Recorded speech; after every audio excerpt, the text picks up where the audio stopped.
Here is why Moldova is so strong, despite the only headlines they have being of that of corruption. And oftentimes, 10, 20 years ago. Hello and welcome back to the Troubling Report. Today we're going to go over why Moldova, a country of 2.8 million people, is so powerful in business and strong in business, despite the fact that their only real headlines are those related to corruption, and they're not frequently in the news.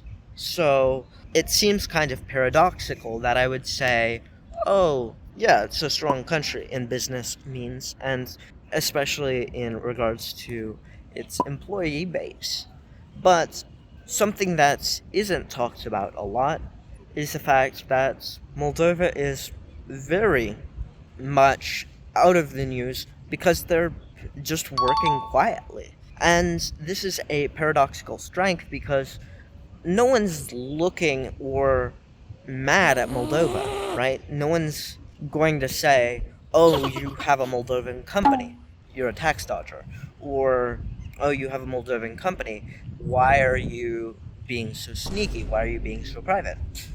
Because paradoxically, if you are out of the news, if you are out of the world view, and you're out of mind, out of sight, out of mind, this is a massive strength for business as you can create structures that are more private, but without the whole ordeal being you are dodging taxes immediately.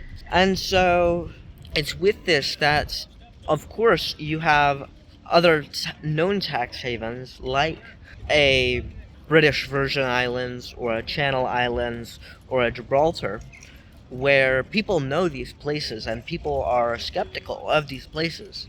But with Moldova, no one's really thinking about Moldova. And even if they have a 7% corporate tax for IT means, no one's gonna say, oh, you're cheating the tax system. That just doesn't happen in Moldova. And additionally, they're happy that you are paying taxes into Moldova as well. I'm presently here in the beautiful capital of Chisinau, and genuinely, people are happy that I'm here, even if I am perhaps not understood, because they're like, you could have gone to Romania, you could have gone to Hungary, why are you here? It is a place where people are happy that money is being spent, they're happy that the economy is growing, and this creates a good ideal towards how things function. And they're not really worried about how taxes are functioning, they're not really worried about these things as they're so used to corruption.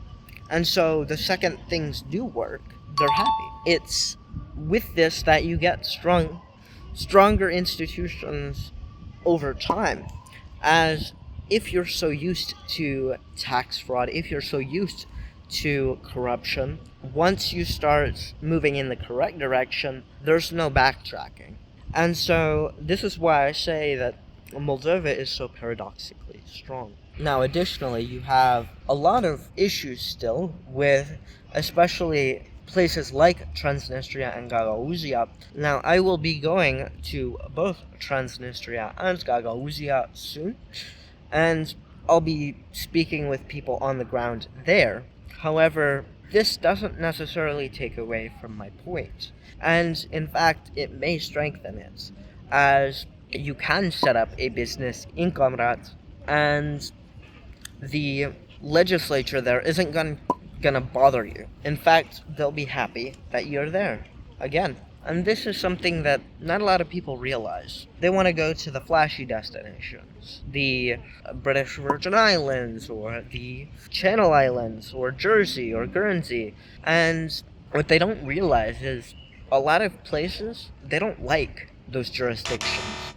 And they're going to scrutinize you much more heavily if you go to those islands, and you try to create businesses in tax havens that are known tax havens.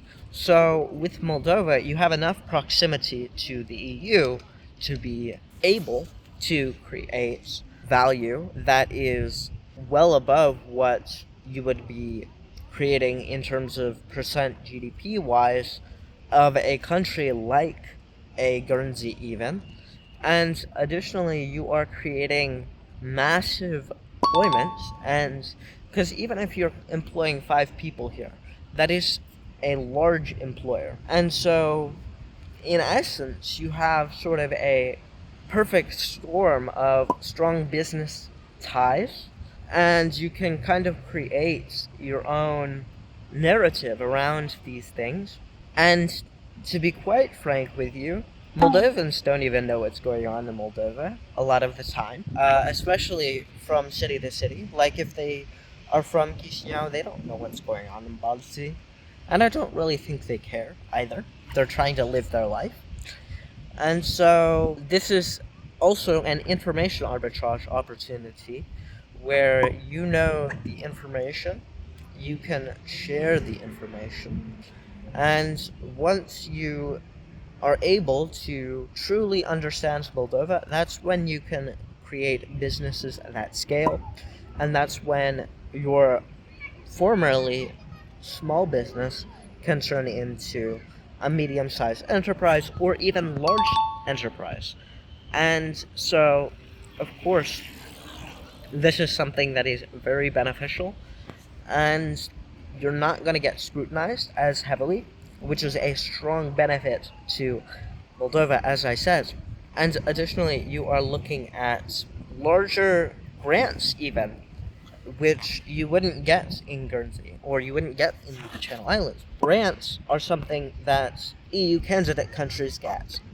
And if you are employing people, yeah, you will get grants here. And so, if you're looking to create a company here in Moldova, feel free to reach out to me down below in the description. You will get 15 minutes, absolutely free, and a one-on-one consultation. If you enjoyed this video, if you liked it, feel free to leave a like. If you really liked it, feel free to share. If you are looking to support the channel financially, you can look at the Patreon down below. I haven't yet created it, so if it's down there, it'll be available to get paid content that I wouldn't share here. That said, if you enjoyed this video, I appreciate your time watching. Have a wonderful rest of your day. This has been the Traveling Report, signing off.